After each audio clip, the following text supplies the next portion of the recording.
ಶ್ರೀ ಗಣಪತಿ ಶಾರದಾ ಗುರುಭ್ಯೋ ನಮಃ. ಯತ್ರ ಯೋಗೇಶ್ವರ ಕೃಷ್ಣೋ ಯತ್ರ ಪಾರ್ಥೋ ಧನುರ್ಧರಃ ಯತ್ರ ಶ್ರೀ ವಿಜಯ ಭೂತಿರ್ಧ್ರುವ ನೀತಿರ್ಮತಿರ್ಮಮ. ಶ್ರೋತೃಗಳಿಗೆ ಶ್ರೀ ಅಳಸಿಂಗರಾಚಾರ್ಯ ವಿರಚಿತ ಶ್ರೀ ವ್ಯಾಸ ಮಹರ್ಷಿ ಪ್ರಣೀತ ಶ್ರೀಮನ್ ಮಹಾಭಾರತದ ದ್ರೋಣ ಪರ್ವದಲ್ಲಿ ಸಾತ್ಯಕಿ ಭೂರಿಶ್ರವಸ್ಸುಗಳ ಯುದ್ಧವು, ಭೂರಿಶ್ರವಸ್ಸು ಸಾತ್ಯಕಿಯ ತಲೆಯನ್ನು ಕಡಿಯಲು ಕತ್ತಿಯನ್ನೆತ್ತಿದಾಗ ಅರ್ಜುನನು ಅವನ ತೋಳುಗಳನ್ನು ಕತ್ತರಿಸಿದುದು ಎಂಬ 142ನೆಯ ಅಧ್ಯಾಯಕ್ಕೆ ಸ್ವಾಗತ. ರಾಜ ಸಂಜಯನು ಧೃತರಾಷ್ಟ್ರನನ್ನು ಕುರಿತು ಹೇಳುತ್ತಿರುವನು. ಸಾತ್ಯಕಿಯು ಅರ್ಜುನನು ಬಳಿಗೆ ವೇಗದಿಂದ ಹೋಗುತ್ತಿರುವುದನ್ನು ನೋಡಿ ಭೂರಿಶ್ರವಸ್ಸು ಥಟ್ಟನೆ ಬಂದು ಅವನನ್ನು ತಡೆದು, ಎಲಾ ಸಾತ್ಯಕಿ, ಈಗ ನೀನು ದೈವವಶದಿಂದ ನನ್ನ ಕಣ್ಣಿಗೆ ಗೋಚರಿಸಿದೆ. ಈಗ ನಿನ್ನ ಮೇಲೆ ನನ್ನ ಹಗೆಯನ್ನು ತೀರಿಸಿಕೊಳ್ಳುವುದಕ್ಕೆ ಒಳ್ಳೆ ಅವಕಾಶವು ಸಿಕ್ಕಿತು. ಈಗಲೇ ನೀನು ಓಡಿ ಹೋಗದಿದ್ದರೆ ನನ್ನ ಕೈಯಿಂದ ಸಾಯುವೆ. ನೀನೇ ಶೂರನೆಂದು ಹೆಮ್ಮೆಗೊಂಡಿರುವ ನಿನ್ನನ್ನು ಕೊಂದು ನಾನು ಕೌರವ ರಾಜನನ್ನು ಸಂತೋಷಗೊಳಿಸುವೆನು. ನನ್ನ ಬಾಣದಿಂದ ಮೈಮುರಿದು ಬಿದ್ದ ನಿನ್ನ ಮೃತದೇಹವನ್ನು ಕೃಷ್ಣಾರ್ಜುನರಿಬ್ಬರು ಈಗಲೇ ನೋಡುವರು. ಧರ್ಮರಾಜನು ನಿನ್ನ ಸಾವನ್ನು ಕೇಳಿ ನಿನ್ನನ್ನು ತಾನು ಇಲ್ಲಿಗೆ ಕಳುಹಿಸಿಕೊಟ್ಟುದಕ್ಕಾಗಿ ನಾಚಿಕಪಟ್ಟು ಪಶ್ಚಾತ್ತಾಪ ಪಡುವನು.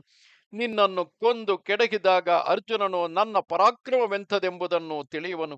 ನಾನು ಬಹುಕಾಲದಿಂದ ಬಯಸುತ್ತಿದ್ದ ಕೋರಿಕೆಯು ಈಗ ನನಗೆ ಕೈಗೂಡಿತು. ನಿನ್ನನ್ನೇ ನಾನು ಬಯಸುತ್ತಿದ್ದೆನು. ನಿನ್ನೊಡನೆ ಈಗ ನಾನು ನಡೆಸತಕ್ಕ ಭಯಂಕರ ಯುದ್ಧವನ್ನು ನೋಡಿದ ಮೇಲೆ ನನ್ನ ಪೌರುಷವೆಂತಹದೆಂಬುದು ನನ್ನ ಪೌರುಷವೆಂಥದೆಂದು ನೀನು ತಿಳಿಯುವೆ. ಹಿಂದೆ ಲಕ್ಷ್ಮಣನು ಇಂದ್ರಜಿತ್ತನ್ನು ಹೇಗೋ ಹಾಗೆ ನಿನ್ನನ್ನು ನಾನು ಯಮಪುರಿಗೆ ಕಳುಹಿಸುವೆನು. ನಿನ್ನ ಸಾವನ್ನು ನೋಡಿದ ಮೇಲೆ ಧರ್ಮರಾಜನು, ಕೃಷ್ಣನು, ಅರ್ಜುನನು ಮುಂದಿನ ಯುದ್ಧದಲ್ಲಿ ಉತ್ಸಾಹವಿಲ್ಲದೆ ರಣರಂಗವನ್ನು ಬಿಟ್ಟು ಓಡಿ ಹೋಗುವರು. ಈಗ ನಾನು ನಿನ್ನನ್ನು ಕೊಂದು ನಿನ್ನಿಂದ ಹತರಾದ ಶತ್ರುಗಳ ಹೆಂಡತಿಯರ ಮನಸ್ಸಿಗೆ ಅಪ್ಯಾಯನವನ್ನು ಉಂಟು ಮಾಡುವೆನು. ಸಾತ್ಯಕಿ, ನನ್ನ ಕಣ್ಣಿಗೆ ಬಿದ್ದ ಮೇಲೆ ನೀನು ಸಿಂಹದ ಕಣ್ಣಿಗೆ ಬಿದ್ದ ಕ್ಷುದ್ರ ಮೃಗದಂತೆ ಬದುಕಿ ಹೋಗಲಾರೆ ಎಂದನು. ಈ ಮಾತನ್ನು ಕೇಳಿ ಸಾತ್ಯಕಿಯು ನಗುತ್ತಾ, ಎಲಾ ಕೌರವೇಯ, ಈ ನಿನ್ನ ಮಾತಿಗೆ ಬೆದರಿಕೆಗೆಲ್ಲ ನಾನು ಹೆದರುವವನಲ್ಲ. ನಾನು ಯುದ್ಧದಲ್ಲಿ ಭಯವೆಂಬುದನ್ನೇ ಕಂಡವನಲ್ಲ. ನನ್ನನ್ನು ನಿರಾಯುಧನನ್ನಾಗಿ ಮಾಡಿದವನೇ ನನ್ನನ್ನು ಕೊಲ್ಲುವನು. ಅಲ್ಲದೆ ನನ್ನನ್ನು ಹಾಗೆ ಯುದ್ಧದಲ್ಲಿ ಯಾವನು ಕೊಲ್ಲಬಲ್ಲನೋ ಅಂಥವನು ಶತ್ರುಗಳಿಂದ ಹತನಾಗದೆ ಎಂದೆಂದಿಗೂ ವೈರಿಗಳನ್ನು ಕೊಲ್ಲುತ್ತಲೇ ಇರುವನು. ನಿನ್ನ ಈ ವ್ಯರ್ಥ ಪ್ರಲಾಪಗಳಿಂದೇನು? ಕಾರ್ಯದಿಂದ ನಿನ್ನ ಹೆಮ್ಮೆಯನ್ನು ತೋರಿಸು. ಶರತ್ಕಾಲದ ಮೇಘದ ಗರ್ಜನೆಯಂತೆ ಈ ನಿನ್ನ ಗರ್ಜನೆಗೆ ಏನೂ ಬೆಲೆಯಿಲ್ಲ. ನಿನ್ನ ಗರ್ಜನೆಯನ್ನು ನೋಡಿ ನನಗೆ ನಗೆ ಬರುವುದು. ನೀನು ಹೇಳಿದಂತೆ ಬಹುಕಾಲದಿಂದ ನಾವು ಬಯಸುತ್ತಿದ್ದ ಯುದ್ಧವು ಈಗ ಒದಗಿ ಬಂದಿದೆ. ನಿನ್ನೊಡನೆ ಯುದ್ಧ ಮಾಡಬೇಕೆಂಬ ಆತುರವು ನನಗೂ ಹೆಚ್ಚಾಗಿದೆ. ಕೌರವ, ನಿನ್ನನ್ನು ಕೊಲ್ಲದೆ ನಾನು ಹಿಂತಿರುಗುವುದಿಲ್ಲವೆಂದು ತಿಳಿ ಎಂದನು. ಹೀಗೆ ಅವರಿಬ್ಬರು ಒಬ್ಬರನ್ನೊಬ್ಬರು ಮೂದಲಿಸುತ್ತಾ ಒಬ್ಬರನ್ನೊಬ್ಬರು ಕೋಪದಿಂದ ಹೊಡೆಯಲಾರಂಭಿಸಿದರು.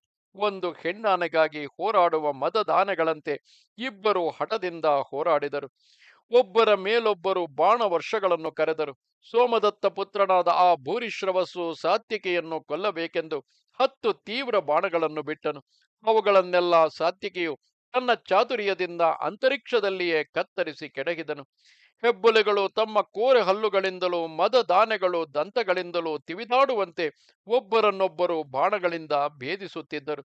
ಇಬ್ಬರ ದೇಹದಿಂದಲೂ ರಕ್ತವು ಸುರಿಯುತ್ತಿದ್ದಿತು. ಇಬ್ಬರು ತಮ್ಮ ಪ್ರಾಣಗಳನ್ನೇ ಒತ್ತೆಯಾಗಿಟ್ಟು ಯುದ್ಧ ದ್ಯೂತವನ್ನು ನಡೆಸಿದರು.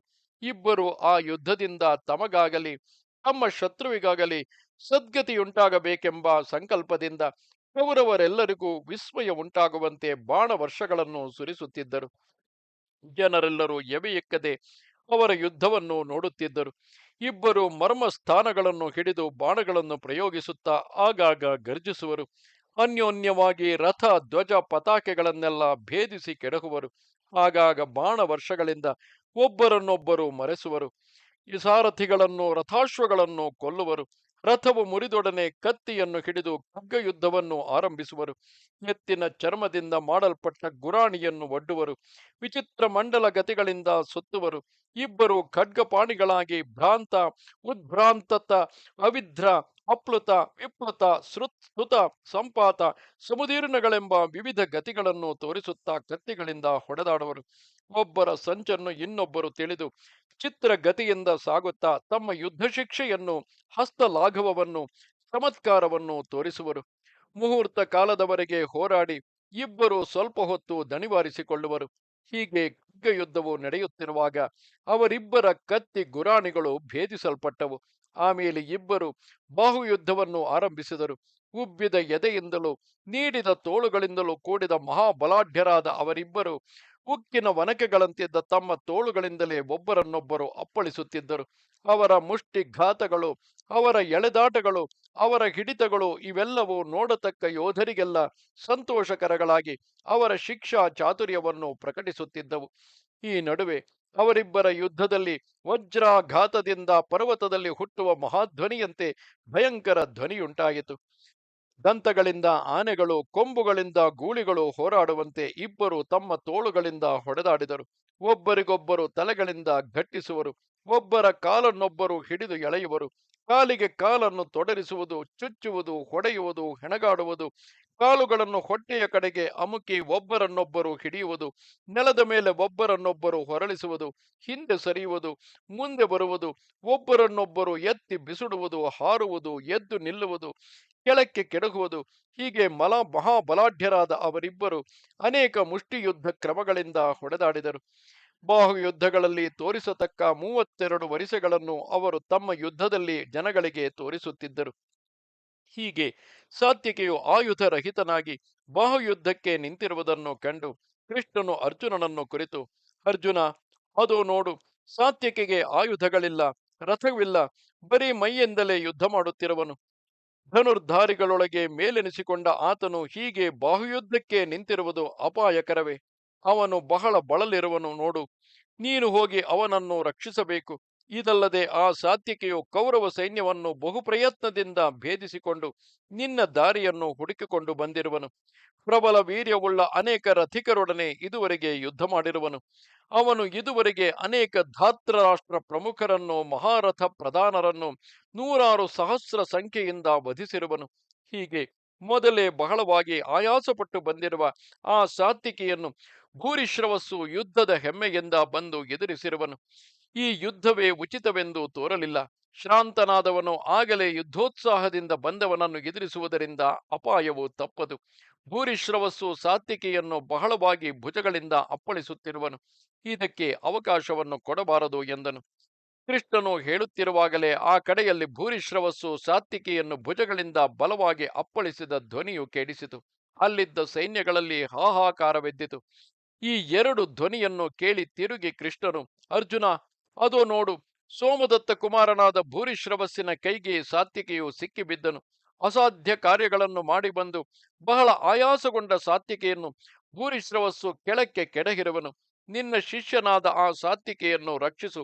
ಭೂರಿ ದಕ್ಷಿಣಗಳುಳ್ಳ ಅನೇಕ ಯಾಗಗಳನ್ನು ಮಾಡಿ ಯಜ್ಞಶೀಲನೆನಿಸಿ ಪ್ರಖ್ಯಾತಿಗೊಂಡ ಆ ಭೂರಿಶ್ರವಸ್ಸಿನ ಕೈಗೆ ಸಿಕ್ಕಿ ಸಾತ್ವಿಕೆಯು ನಿನ್ನ ದೆಸೆಯಿಂದ ಅಪಾಯಕ್ಕೀಡಾಗಬಾರದು. ಬೇಗನೆ ಅವನನ್ನು ಅಪಾಯದಿಂದ ತಪ್ಪಿಸು, ಹೋಗು ಎಂದನು. ಧೃತರಾಷ್ಟ್ರ ಮಹಾರಾಜ, ಸಿಂಹವು ಆನೆಯನ್ನು ಹೇಗೋ ಹಾಗೆ ಭೂರಿಶ್ರವಸ್ಸು ಸಾತ್ವಿಕೆಯನ್ನು ಎಳೆದಾಡುತ್ತಿದ್ದನು. ಅದನ್ನು ಅರ್ಜುನನು ನೋಡಿ ಕೃಷ್ಣನನ್ನು ಕುರಿತು, ವಾಸುದೇವ, ನೀನು ಹೇಳಿದುದು ವಾಸ್ತವವೇ? ಆ ಕೌರವ ರಾಜನು ಸಾತ್ವಿಕೆಯೊಡನೆ ಯುದ್ಧ ಕ್ರೀಡೆಯನ್ನಾಡುತ್ತಿರುವನು. ಆನೆಯು ಸಿಂಹವನ್ನು ಹಿಡಿದಂತೆ ಅವನು ಸಾತ್ವಿಕೆಯನ್ನು ಹಿಡಿದು ಭಂಗಿಸುತ್ತಿರುವನು. ಕೃಷ್ಣ, ಇದೇ ಸಮಯವನ್ನು ನೋಡಿ ಇತ್ತಲಾಗಿ ಅನೇಕ ಮಹಾರಥರು ನನ್ನನ್ನು ಎದುರಿಸಿ ಯುದ್ಧಕ್ಕೆ ಸೆಳೆಯುತ್ತಿರುವರು. ಆದರೇನು, ನಾನು ಇವರನ್ನು ನಿಗ್ರಹಿಸಿ ಆ ಸಾತ್ವಿಕೆಯನ್ನು ರಕ್ಷಿಸಿಕೊಳ್ಳುವೆನು. ಈ ರಂಧ್ರವನ್ನೇ ಹುಡುಕಿ ನನ್ನನ್ನು ಎದುರಿಸಿ ಬಂದ ಇವರನ್ನು ಮೊದಲು ಹೊಡೆದೋಡಿಸುವೆನು. ಯುದ್ಧದಲ್ಲಿ ನನಗೆದಿರಾಗಿ ಬಾರದ ಭೂರಿಶ್ರವಸ್ಸನ್ನು ಕೊಲ್ಲುವುದು ಈಗ ನನಗೆ ಯುಕ್ತವಲ್ಲ. ಬೇರೊಬ್ಬರೊಡನೆ ಯುದ್ಧ ಮಾಡುತ್ತಿರುವಾಗ ನಾನು ಅವನನ್ನು ಕೊಲ್ಲುವುದಕ್ಕೆ ನನಗೆ ಮನಸ್ಸು ಬಾರದು. ಆದರೆ ನನಗಾಗಿ ಯುದ್ಧಕ್ಕೆ ಬಂದ ಸಾತ್ವಿಕೆಯನ್ನು ನಾನು ನನ್ನ ಪ್ರಾಣಗಳಿಂದಾದರೂ ರಕ್ಷಿಸಬೇಕಾದುದು ಅವಶ್ಯವೇ? ಕೃಷ್ಣ, ಇದು ಧರ್ಮವಾಗಿರಲಿ ಅಧರ್ಮವಾಗಿರಲಿ, ನನ್ನಿದಿರಿಗೆ ನನ್ನ ಪ್ರಾಣಪ್ರಿಯನಾದ ಸಾತ್ವಿಕೆಯು ಇನ್ನೊಬ್ಬರ ಕೈಗೆ ಸಿಕ್ಕಿ ಸಾಯಲು ಅವಕಾಶವನ್ನು ಕೊಡಲಾರನು ಎಂದು ಹೇಳಿ ತನಗೆ ಅಡ್ಡಲಾಗಿ ಬಂದ ಸೈನ್ಯಗಳನ್ನೆಲ್ಲ ಬಾಣ ವರ್ಷಗಳಿಂದ ಮುಚ್ಚುತ್ತಿದ್ದನು. ಅವರು ಅರ್ಜುನನನ್ನು ಬಾಣಗಳಿಂದ ಮುಚ್ಚಿದರು. ಅರ್ಜುನನು ಇತ್ತಲಾಗಿ ಶತ್ರು ಸೈನ್ಯದೊಡನೆ ಯುದ್ಧ ಮಾಡುತ್ತಾ ಅದೇ ಸಮಯದಲ್ಲಿ ಅತ್ತಲಾಗಿ ಯುದ್ಧ ಮಾಡುತ್ತಿರುವ ಭೂರಿಶ್ರವಸ್ಸನ್ನು ಸಾತ್ವಿಕೆಯನ್ನು ನೋಡುವನು. ಭೂರಿಶ್ರವಸ್ಸಿನ ಕೈಗೆ ಸಿಕ್ಕಿ ಸಾತ್ವಿಕೆಯು ಎಳೆದಾಡಲ್ಪಡುತ್ತಿರುವುದನ್ನು ನೋಡಿ ಕೃಷ್ಣನು ತಿರುಗಿ ಅರ್ಜುನನನ್ನು ಕುರಿತು, ಅರ್ಜುನ, ನೀನು ಇನ್ನೂ ಸುಮ್ಮನಿರುವೆಯೇಕೆ? ಧನುರ್ವಿದ್ಯೆಯಲ್ಲಿ ನಿನಗೆ ಸಮಾನನು ನಿನ್ನ ಪ್ರಿಯ ಶಿಷ್ಯನೂ ಆದ ಸಾತ್ವಿಕೆಯು ಭೂರಿಶ್ರವಸ್ಸಿನ ಕೈಗೆ ಸಿಕ್ಕಿಬಿದ್ದಿರುವನು.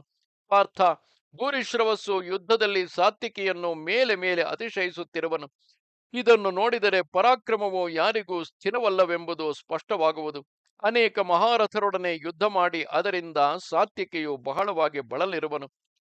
ಅಲ್ಲದೆ ವಿರತನಾಗಿಯೂ ಶಸ್ತ್ರಹೀನನಾಗಿಯೂ ಇರುವನು. ಮಹಾಪರಾಕ್ರಮಿಯಾದರೂ ಸಾತ್ವಿಕೆಯು ಈಗ ಕೌರವ ರಾಜನ ಕೈಗೆ ಸಿಕ್ಕಿಬಿದ್ದುದೇನೋ ಆಶ್ಚರ್ಯವಲ್ಲ. ಈಗ ನೀನು ಹೇಗಾದರೂ ಅಪಾಯದಿಂದ ಅವನನ್ನು ತಪ್ಪಿಸಬೇಕು ಎಂದನು. ಕೃಷ್ಣನ ಮಾತನ್ನು ಕೇಳಿ ಅರ್ಜುನನು ಬಾರಿ ಬಾರಿಗೂ ಅತ್ತಲಾಗಿ ನೋಡುತ್ತಿದ್ದನು. ಮಹಾಧನುರ್ಧರನಾದ ಸಾತ್ವಿಕೆಯನ್ನು ಭೂರಿಶ್ರವಸ್ಸು ಯುದ್ಧದಲ್ಲಿ ಹಿಡಿದೆಳೆದಾಡುತ್ತಿರುವುದನ್ನು ನೋಡಿ ತನ್ನಲ್ಲಿ ತಾನೇ ಅವನ ಪರಾಕ್ರಮಕ್ಕೆ ಮೆಚ್ಚಿ, ವಾಸುದೇವ, ನಿಜವಾಗಿಯೂ ಈ ಭೂರಿಶ್ರವಸ್ಸಿನ ಪರಾಕ್ರಮವು ನನ್ನ ಮನಕ್ಕೆ ಸಂತೋಷವನ್ನುಂಟು ಮಾಡುತ್ತಿದೆ. ಅವನು ಮಕ್ಕಳಾಟಿಕೆಯಂತೆ ಸಾತ್ವಿಕೆಯೊಡನೆ ಯುದ್ಧ ಕ್ರೀಡೆಯನ್ನಾಡುತ್ತಾ ಸಿಂಹವು ಆನೆಯನ್ನು ಹಿಡಿದೆಳೆಯುವಂತೆ ಅವನನ್ನು ಎಳೆಯುತ್ತಿರುವನು ಎಂದು ಭೂರಿಶ್ರವಸ್ಸಿನ ಪರಾಕ್ರಮವನ್ನು ಅಭಿನಂದಿಸುತ್ತಿದ್ದನು. ಇಷ್ಟರಲ್ಲಿಯೇ ಅತ್ತಲಾಗಿ ಭೂರಿಶ್ರವಸ್ಸು ಸಾತ್ವಿಕೆಯ ತಲೆ ಕೂದಲನ್ನು ಹಿಡಿದು ಅವನನ್ನು ಕೆಳಕ್ಕೆ ಕೆಣಕಿ ಅವನ ಎದೆಯ ಮೇಲೆ ಕಾಲಿಟ್ಟು ಅಪ್ಪಳಿಸುತ್ತಾ ಆ ಸಾತ್ವಿಕೆಯ ತಲೆಯನ್ನು ಕಡೆಯುವುದಕ್ಕಾಗಿ ಓರೆಯಿಂದ ಕತ್ತಿಯನ್ನೆಳೆದು ತೋಳನ್ನು ಮೇಲಕ್ಕೆತ್ತಿದನು. ಕೇಯೂರಾಂಗದಗಳಿಂದ ಅಲಂಕೃತವಾದ ಅವನ ನೀಡಿದ ತೋಳು ಸೇನಾ ಮಧ್ಯದಲ್ಲಿ ಇಂದ್ರ ಧ್ವಜವನ್ನೇರಿಸಿದಂತೆ ಕಾಣಿಸುತ್ತಿದ್ದಿತು. ಇದನ್ನು ನೋಡಿ ಪಾಂಡವ ಸೈನ್ಯದಲ್ಲಿ ಭಯಂಕರವಾದ ದೊಡ್ಡ ಹಾಹಾಕಾರವೆದ್ದಿತು. ನಿನ್ನವರು ಸಂತೋಷದಿಂದ ಸಿಂಹನಾದವನ್ನು ಮಾಡಿದರು. ಸಾತ್ಯಕಿಯ ಈ ಕ್ರೂರವಾದ ಕೊಲೆಯನ್ನು ಕಣ್ಣಿಂದ ನೋಡಲಾರದೆ ಜನರೆಲ್ಲರೂ ಕಣ್ಣನ್ನು ಮುಚ್ಚಿಕೊಂಡರು. ಸಾತ್ಯಕಿಯ ಶಕ್ತಿಯೆಲ್ಲವೂ ಅಡಗಿ ಹೋಯಿತು. ಆಗ ಅರ್ಜುನನು ಕೃಷ್ಣನನ್ನು ನೋಡಿ, ಕೃಷ್ಣ, ನನ್ನ ಕಣ್ಣೆಲ್ಲವೂ ಇತ್ತಲಾಗಿ ಸೈಂಧವನ ಮೇಲೆಯೇ ಇದ್ದುದರಿಂದ ಇದುವರೆಗೆ ನಾನು ಸಾತ್ವಿಕೆಯ ಸ್ಥಿತಿಯನ್ನು ಅಷ್ಟಾಗಿ ಗಮನಿಸಲಿಲ್ಲ. ಈಗ ನಾನು ಆ ಸಾತ್ವಿಕಿಗಾಗಿ ಮಾಡಬಾರದ ಕೆಲಸವನ್ನು ಮಾಡಬೇಕಾಗಿದೆ. ನನಗಾಗಿ ಯುದ್ಧ ಮಾಡುತ್ತಿರುವ ಆ ನನ್ನ ಶಿಷ್ಯನನ್ನು ಕಾಡುಗಿಚ್ಚಿನಿಂದ ಸಿಂಹದ ಮರಿಯನ್ನು ತಪ್ಪಿಸಿದಂತೆ ಅಪಾಯದಿಂದ ತಪ್ಪಿಸದೆ ತೀರದು ಎಂದು ಹೇಳಿ ಕೃಷ್ಣನ ಅನುಮತಿಯನ್ನು ಪಡೆದು ಅತಿ ತೀಕ್ಷ್ಣವಾದ ಒಂದು ಕ್ಷುರಪ್ರವನ್ನು ಗಾಂಧೀವದಲ್ಲಿ ಸಂಧಿಸಿ ಪ್ರಯೋಗಿಸಿಬಿಟ್ಟನು. ಅದು ಆಕಾಶದ ಕೊಳ್ಳಿಯಂತೆ ಹೊರಟು ಬಂದು ಖಡ್ಗವನ್ನು ಎತ್ತಿ ಹಿಡಿದ ಭೂರಿಶ್ರವಸ್ಸಿನ ಬಲದೋಳಿಗೆ ತಗುಲಿ ಅದನ್ನು ತುಂಡು ಮಾಡಿ ಕೆಡಹಿತು. ಇದು 142ನೆಯ ಅಧ್ಯಾಯವು. ನಮಸ್ತೆ ಶಾರದೆ ದೇವಿ, ಕಾಶ್ಮೀರ ಪುರವಾಸಿನಿ, ತ್ವಾಮಹಂ ಪ್ರಾರ್ಥೆಯೇ ನಿತ್ಯಂ, ವಿದ್ಯಾದಾನಂಚ ದೇಹಿಮೆ. ನಮಸ್ಕಾರ.